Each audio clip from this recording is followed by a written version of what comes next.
ក្នុងថ្ងៃច័ន្ទទី1វគ្គវ័នខែកក្កដា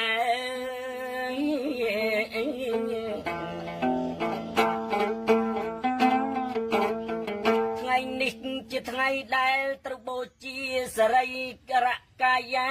សពលោកគ្រូព្រឹទ្ធាចារ្យកុសលវោហាគង់សង្ហាណៃមិននៅយូរបញ្ចុះលោកគ្រូណាបញ្ចុះទេបញ្ចុះហ៎បាទអូស្មាបូជាបើបញ្ចុះយើងក៏គិតគូថ្ងៃច័ន្ទនេះមិនយូរទេសន្តានល្បិតដីលោកគ្រូគង់សង្ហាណៃកុសលវោហាអ្នកចបៃបុរាណជាអ្នកល្បី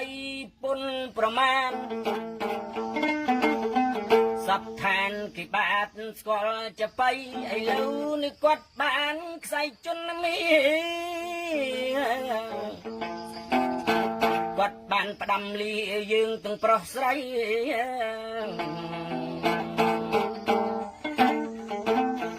ខ្ញុំយកបណ្ដាំលោកគ្រូគង់ណៃមកបន្តសេចក្តីចបៃបុរាណគាត់ផ្ដាំគាត់លាញាតមិត្តទាំងឆ្ងាយទាំងចិត្តដែលធ្លាប់តាមដានព្រៃយមិត្តជាទីរាប់អានញាតមិត្តប៉ុន្មានដែលធ្លាប់ស្គាល់អេយ៉ាគាត់ផ្ដាំគាត់លាមុននឹងចាក់ចេញទៅលាទាំងក្តីអំពុល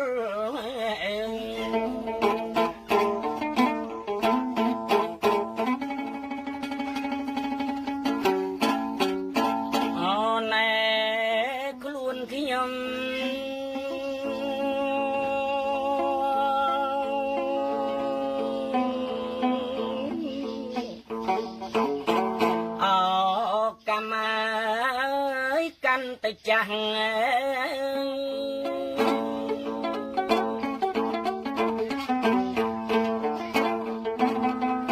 អាយុណាស់ច្រើនណាស់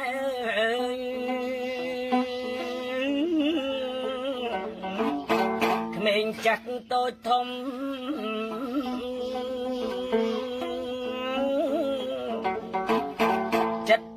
79ចូល8ទៅ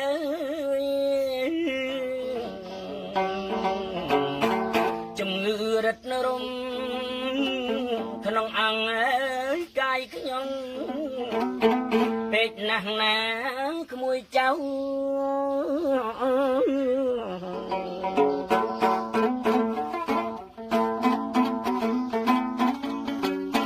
តាដឹងច្បាស់ពេកញ៉ែ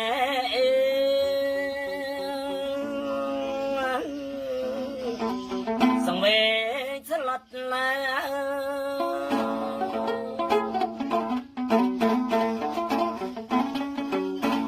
ថានឹងប្រកាសណាជីវិតរលត់ទៅ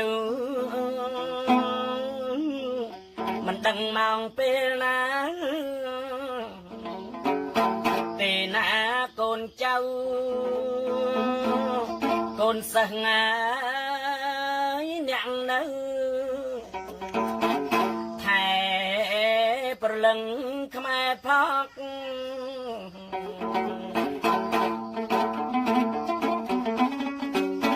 អរគុណប្រពន្ធណាសម្លាញ់ចិត្ត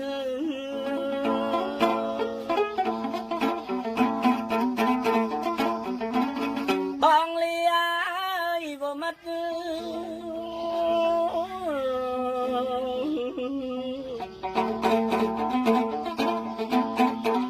បើស្នេហ៍ស្នត់ក្នុងជីវិតណៃបើកុំបាននួនល្អកប្អូនណាជួយបកជាភ្នែកញ៉ៃខ្ញុំ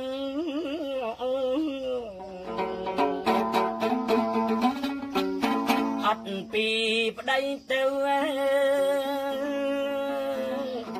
ប្អូននៅថែកូន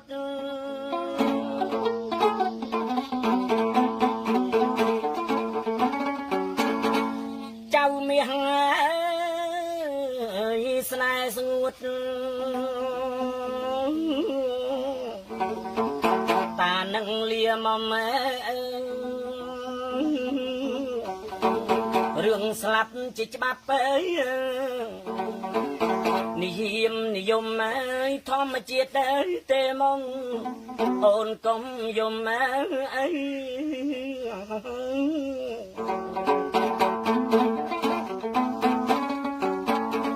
ណែ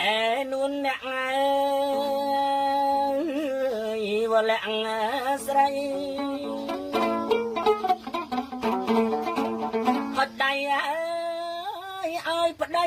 អូនណាយអត់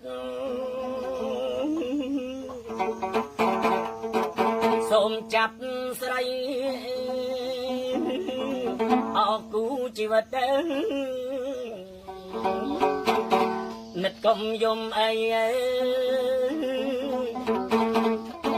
ត្បិតអីរូបប្តីអស់ចិត្តហើយអត់ណាលាហើយจะไปដែលឲ្យខ្ញុំថ្កើង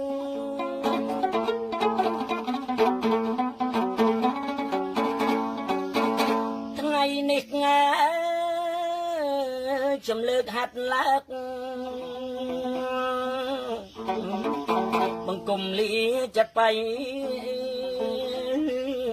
លាខ្ទង់លាស្នោកលាឈប់ស្រដីសូមផ្ដាំមកចៅប្រុសស្រីចៅឲ្យជួយថែអត់ពីគ្រូទៅឬតាទៅ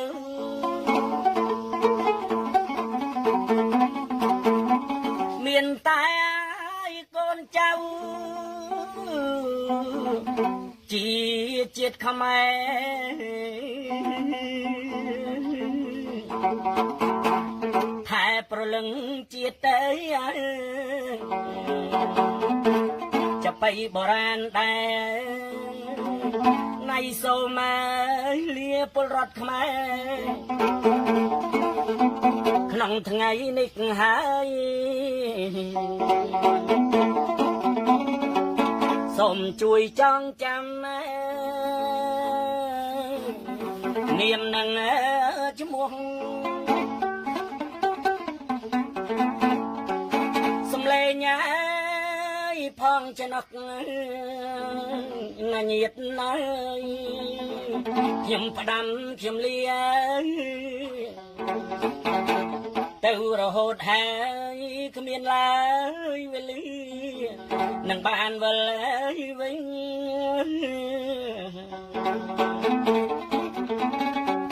អរគុណក្មួយចៅ